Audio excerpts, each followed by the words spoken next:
Well, I did my good deed tonight.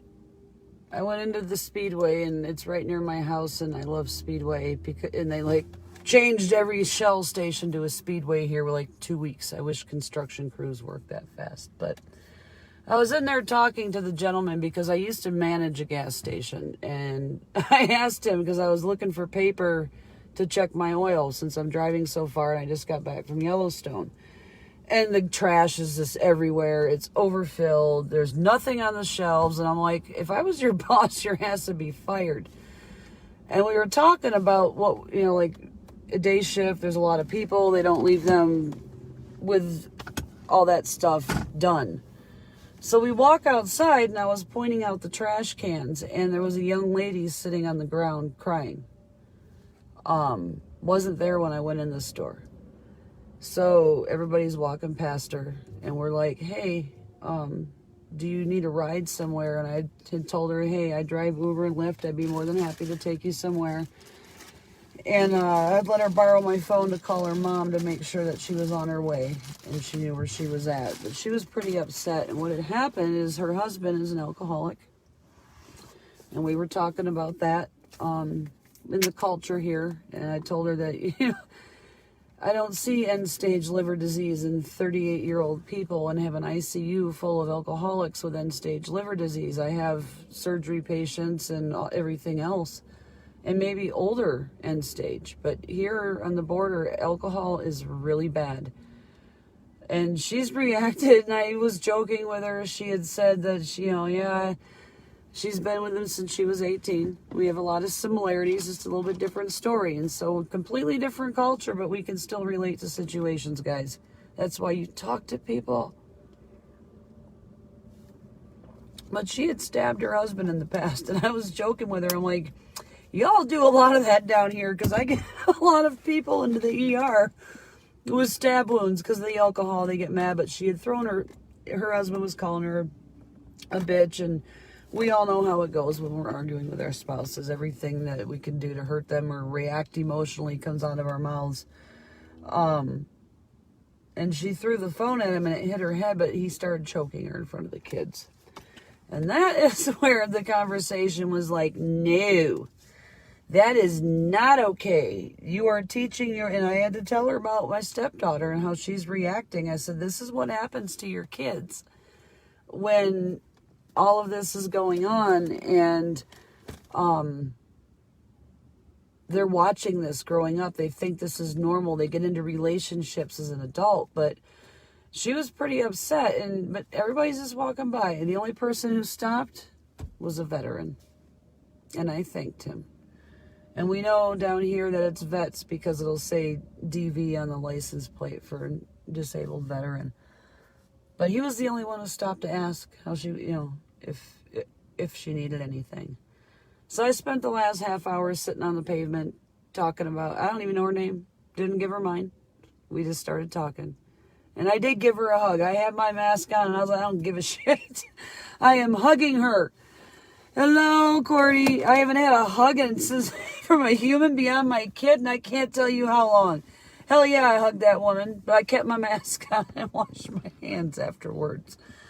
But she needed it tonight, and I'm glad I could give that to her, and I hope things get better for her and life improves. But I told her, she's like, I have one friend. I'm like, so do I.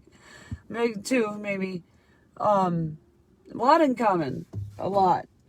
So we had to talk about how this is not okay with the kids, and he can't put his hands on her, and her mom picked her up safely. I'm going to get food and hopefully get on the road, but I'm pretty tired, and I'm like 5 miles from my house, and I'm just like, maybe I'll take a nap. So we'll see what happens. I'll probably drive because I don't feel extremely tired. I'm sure I'll be on the side of the road in the middle of the desert, freaking my father out. He hates when I do that. We did that out in Arizona because we got pulled over in Arizona because my dad was driving at night because I was exhausted. And he was going too slow. They thought he was drunk.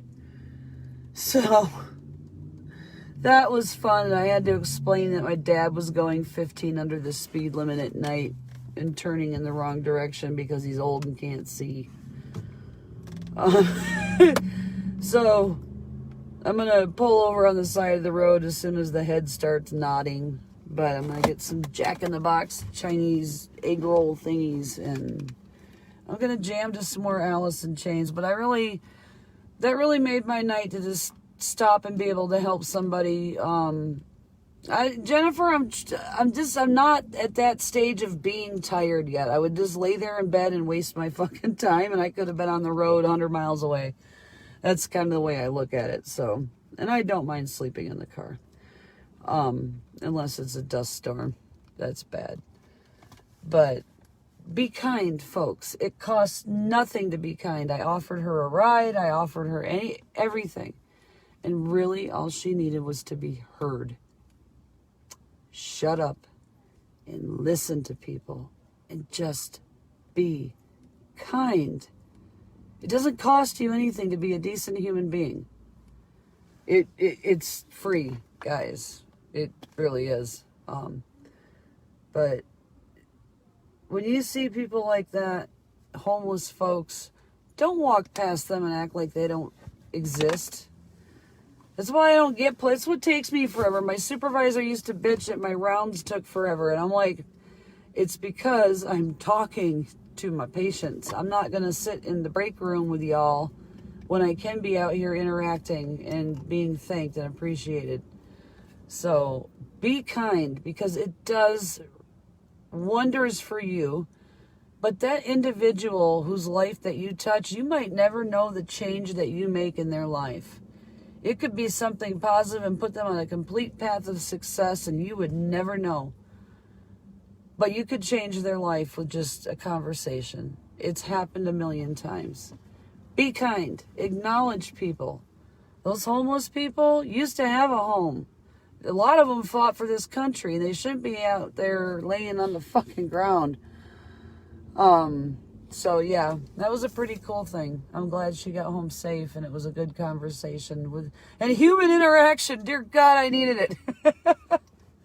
So I'm going to go get the Jack in the Box and hopefully get on the road now, but I'll keep you all updated. But that was a good thing. That was a sign. God puts people in my path, like quite literally. She was right next to where I had to walk. And she wasn't there when I got there, so be kind, please. Do nice things for people. Just talk. Take 10 minutes of your time and just talk to a homeless person. Bring them a damn sandwich. Ask them how they're doing. They would greatly appreciate that, and it would make them feel good to be human for a day instead of invisible.